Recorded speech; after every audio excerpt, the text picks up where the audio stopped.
কবিতার নাম অপেক্ষা। কবি আবু জাফর মোহাম্মদ সালেহ। অপেক্ষাকে আজও আমি ছেড়ে দিতে পারিনি। হ্যাঁ, অপেক্ষার কথাই বলছি।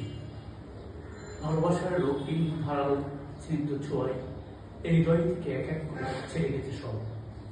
লোভ, হিংসা, ক্রোধ, অহংকার, স্বার্থপরতা, সব কিছু।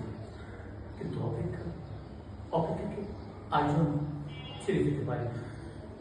ভালোবাসার জন্য সবকিছু ছেড়েছি, শুধু অপেক্ষা ছাড়া। অপেক্ষাকে হৃদয়ের গভীরতম অংশে অবরুদ্ধ করে বেঁচে আছি। অনেকে বলে অপেক্ষা ভালোবাসার শুদ্ধতম প্রকাশ। ভালোবাসতে সবাই পারে, কিন্তু সবাই প্রিয়তমার জন্য অপেক্ষা করে না। আসলে কি তাই? জানি না তো, হবে হয়তো। তবে অপেক্ষার কাছে আমি অনেক ঋণী।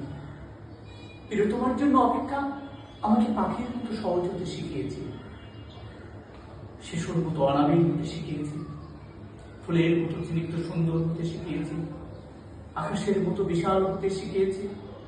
অপেক্ষা আমাকে সমুদ্রের নীল জলরাশির মতো গভীর হতে শিখিয়েছে, প্রকৃতির মতো ছত্র হতে শিখিয়েছে, সোনালী সন্ধ্যার মায়াবী মুহূর্তার মতো নিবিড় হতে শিখিয়েছে। শেষ পর্যন্ত অপেক্ষা আমাকে কবিতার মায়াবী অনিন্দ ভবনের কাছে নিয়ে গেছে।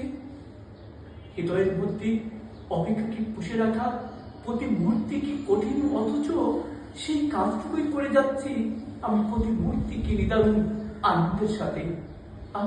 অপেক্ষা তুমি কত বেদনার্থ সুন্দর।